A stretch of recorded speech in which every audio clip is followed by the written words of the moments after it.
Hi guys, now that I've shown you the user interface in the menu after you log in from Canva, I'm going to show you the major design interface and also the major tools that you can use while using Canva. So let's go ahead and get into it. I'm going to start by creating a blank document. If you look here in the templates, you'll notice there isn't an option to create a blank document, but there is a button here that says Use Custom Dimensions. I'm going to click on that, and you can set it to be pixels, millimeters, or inches. So wherever you are in the world, whether you use metric or standard, you can create documents of any size, which is pretty cool. If you're working with a specific pixel number, you can also set that to make a document that's exactly the size you need.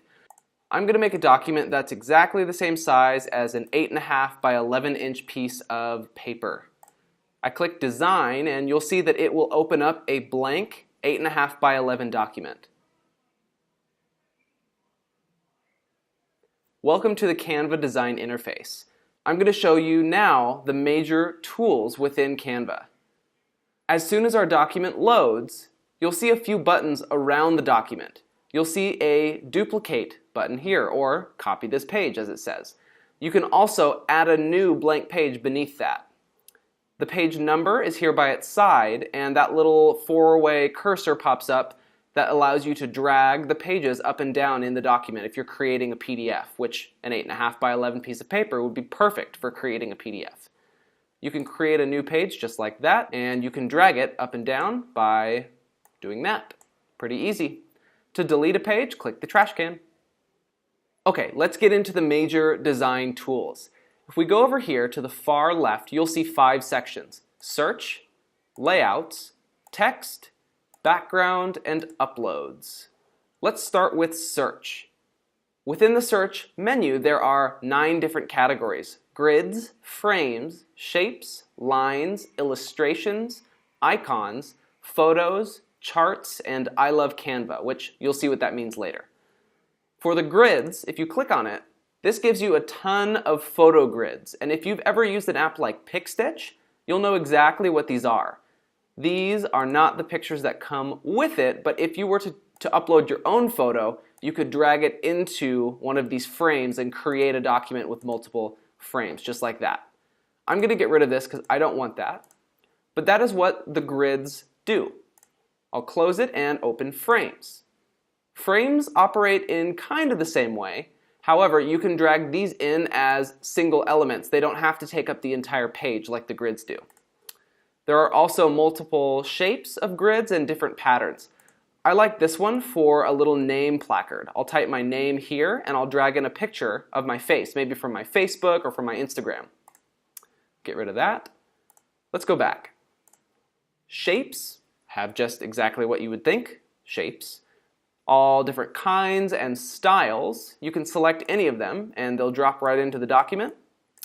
You can manipulate those shapes inside the document, but I'll get into that in just a moment. Let's go back and close shapes. Lines has all kinds of different lines that you can drop into your design, and you can of course change the size, change the color, all of that within the Canva design tools. Illustrations has all kinds of awesome multicolored vector graphics that you can drop in. They're free, most of them, and you can create them of any size because they are scalable, meaning that they will not become pixelated no matter what quality of document you're working on. Pretty great. Go ahead and delete that. Close out of illustrations. Icons allows you to add those flat iOS 9 style icons that are becoming so trendy and popular. There are a ton of icons. Almost every time that I've searched for something, I've been able to find an icon that I wanted. Here's a bowling pin, for example. I mean, they have everything. It's really cool. If you can't find what you're looking for, look for my later lecture all about the other external design resource websites that I provide. You'll be able to find it there. Closing out of icons, we can go to photos, and Canva also has access to tons of really nice looking photos. They're not your usual stock photography that seem kind of cold and lifeless. There are some really nice stock photos in here. For instance, this workspace, or let's scroll down and find a good one. Here's a typewriter. That looks trendy. That looks nice. I would like that. Pretty sweet. There's an ocean. And that is the photos. Let's close out of that. Charts allows you to add graphs, but you can't manipulate the data just yet. It's more for if you know that your data is 10%, you can add in a graphic to show 10%. If you want to show a pie graph, you can drop in a pie graph as well. So it's not as customizable as one would like it to be, but it's better than nothing, and it looks great. These are awesome for making infographics, which we'll talk about a little bit later.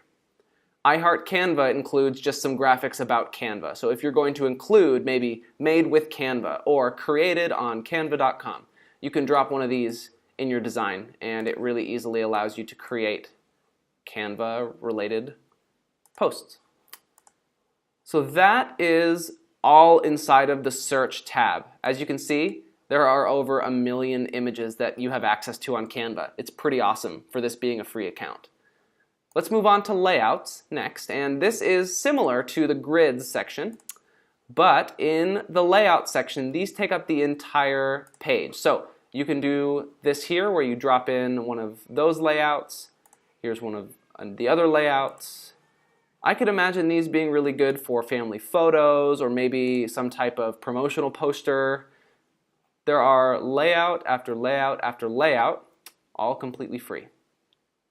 Moving on to text, you can add heading text, subheading text, and body text. And loading below here are lots of really beautiful typographic designs that you can drag in and use to your advantage.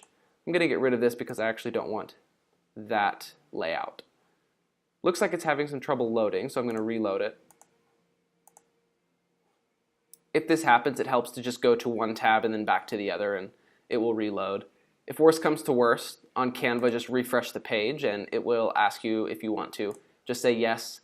Usually, 9 times out of 10, this fixes my problem if I refresh the page and then go back to the section I want, just like that.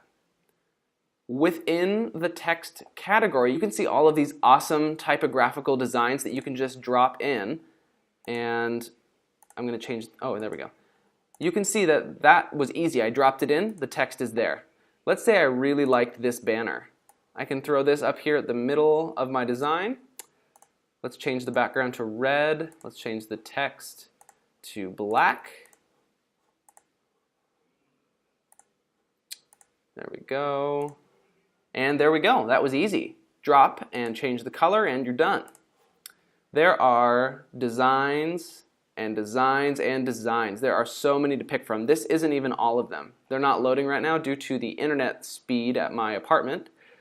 But you can see these are so easy to just drop in, and they're beautiful. They look like anything that you would see on Pinterest or things that might be made by professional graphic designers, but you can do it yourself on Canva. You can also just drop in text of your own and select from the tons of different fonts on Canva. Of course, you can change the size and the color. You can select from these colors here or select your own by dragging or typing in the hex code if you know the hex code for the color, which I never do unless I paste it from the internet. So I like that minty green, and I think I'm going to keep it.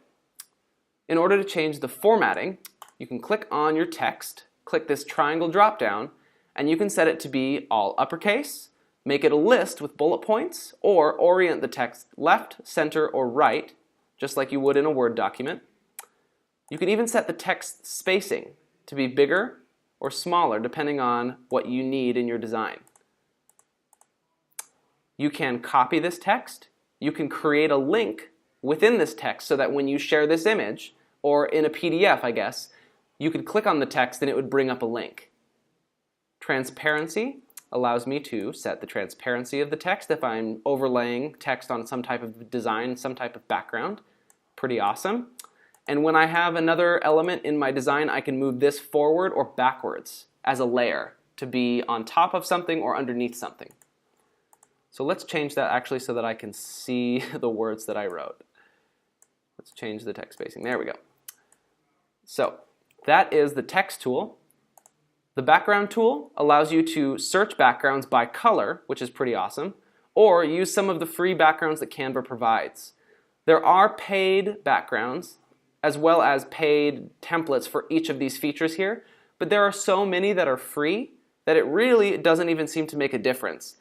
I'll show you where to get free images later that don't require any attribution, and also how to get free images that do require a minor attribution, and I'll teach you how to do that later. But for now, let's just go ahead and click on one of the backgrounds that's already in place that's free. I just added that, and I think that looks okay, but I think I want to make it a little more textured. There we go. I want to change the font to something a little thicker, maybe a little fatter. There we go. That looks good, and let's make this darker. There we go. Welcome. Maybe this is a promotional banner for an event. Who knows? There's that. So you can change your background really easily with the click of a button. And the more you scroll down, the more you'll see that these are paid, and they look awesome, but they're paid. In order to add them, you just click like any other picture, but until you pay, you'll see the Canva watermark show up over the picture. You'll see that in just a moment. There it is. When you go to download your photo, if you click download, it will prompt you to pay $1 for that image, which really, if you think about it, is not a lot, especially for one of those royalty-free images. That brings me to the download menu as well that I forgot to mention. Clicking on the download button allows you to download your image as a JPEG for the web, a PNG, which is higher quality. You can download it as a standard PDF or a print quality PDF, which is a really nice feature.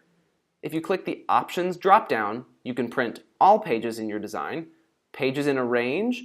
You can even choose to publish it with crop marks and bleed to where you could send it to a printer and they would know how to cut it so that you could remove that white border around the edge of your design. Pretty awesome.